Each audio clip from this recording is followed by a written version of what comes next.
Yo, what's up, guys?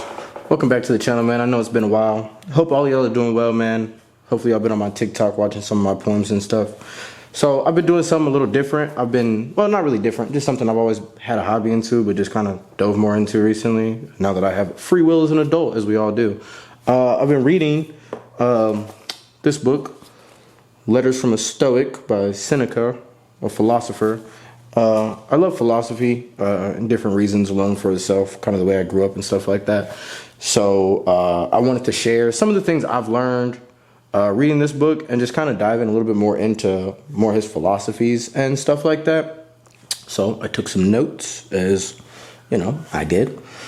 One of his core principles is Stoicism, which is just a radical acceptance of life circumstances, and it's possible. It possesses a strong inner spirit and basic essentials of living. You know, basically one things I enjoyed the most about it was the thing I learned, being content with enough. And he dives into it by saying, you know, he believed that enough consisted of food, water, shelter, and clothing. You know, the basics. That's all you really need. And I feel like now, with the world we're in, you know, we're fed consumerism and buying this and buying that. I think we just have to learn to be content with being blessed with what we have and not always needing more, you know. And I enjoyed that part of it really a lot, honestly.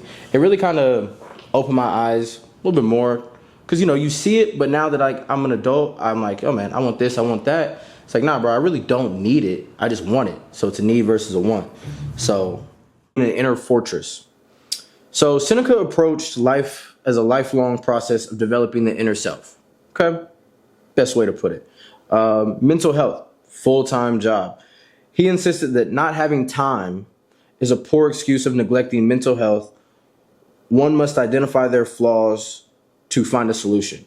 So, just like we all do, you can self-diagnose yourself, you can go to therapy, whatever you prefer, but you always are gonna have to keep growing and working on yourself no matter how you put it. And if you stop, I feel like you stop yourself from growing. You know what I'm saying? I've been in a lot of different situations and I've moved a lot already since I'm 22, but done a lot to where I'm proud of how far I've come, but I know I have a lot further to go in myself, in my relationship, the whole 9 yards. So I know I'm not done doing what I need to do, but I also have to reflect and be like, all right, I've worked on this, I've worked on that. What's next in the cycle of growing up and figuring out things for myself and my partner and what I want to do in life. So following up with that, the next thing he talks about is don't compare yourself to others. Pretty self-explanatory. He viewed comparing yourself to others as a fruitless waste of energy. And I agree with it. You know what I'm saying? Because on one hand, what does it really serve you? Like, realistically, it doesn't serve you anything. You can clap for everybody and say, hey, man, I'm proud of you. Good job. But don't sit back after you congratulate them and look back and be like, man, I wish that was me. I wish I was doing that right now. Doesn't serve you no purpose. You know what I'm saying? Because I look at it like I know people and worked with people, not even worked with people. I just know people that are younger than me that want to be in my position. And then I know people my age where I want to be in their position. Doesn't do you anything. You know what I'm saying? So focus, like I said, on yourself. That's all you need. You know, if you have a partner, you know, work with them and work together and build yourselves up. But don't compare yourselves or even your relationship to anybody else, because you don't know their full picture. And let alone, people don't know your full picture. So that's where it comes from. Don't compare yourself to others. It's a waste of energy, as he says. And it really is. The concept is daily dying. And the best way to really put it is basically saying tomorrow's not promised. That's basically what he's saying. I feel like it follows down to the stop procrastinating, is because, like, all right, if you know you want to do something, it's better just to do it, because, like I say, tomorrow's not promised. I have friends that have passed away that are relatively, when they passed away, they're younger than I am now, which is crazy to think about. You know what I'm saying? That's why every day isn't promised. So it's taking that action and go ahead and do it versus killing your time away, you know, wasting your time away thinking about it and not doing anything about it.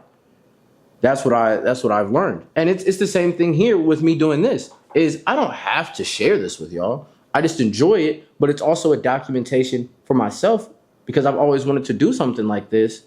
No matter the views or anything else, it's just something I enjoy doing. So sharing it with y'all is my action of doing it and stop procrastinating about it.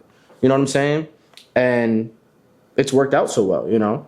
So I recommend, people do that. Document yourself every once in a while, man. It doesn't have to be every day, but just document your progression of whatever you're working towards. And it's nice to look back and see what you've accomplished, even if you didn't reach it all the way yet. It's nice to see how far you came so far. So one of my last points I'll make from him is experience your emotions, don't hide from them. I could believe that we should not repress our emotions. And I like that because for the longest, I'd repress my emotions or not really speak of them. And as I grow, I've gotten better at expressing my emotions. One of his biggest points was learn from your pain. He encouraged people to experience and learn from rough moments to develop a strong inner spirit for future struggles. And that hit home for me just because I lost my pops when I was a kid. So I never really grew up with my dad. And that changed my whole perspective just growing up and then even now as a young man. And that pain itself has now changed into, I don't really know what to call it yet. I haven't hit that point of where I would say it is. I love to hustle, but I realized even the hustle doesn't fill the void of what I'm feeling. You know what I'm saying? So it's taking that time to, like you said, sit with your thoughts and figure out yourself in that time. So learning from my own pain, I can say has helped me help other people and communicate better with people and make myself feel better for helping them. Because that's where I get my most joy, is just from helping people. I'm not looking for anything in return.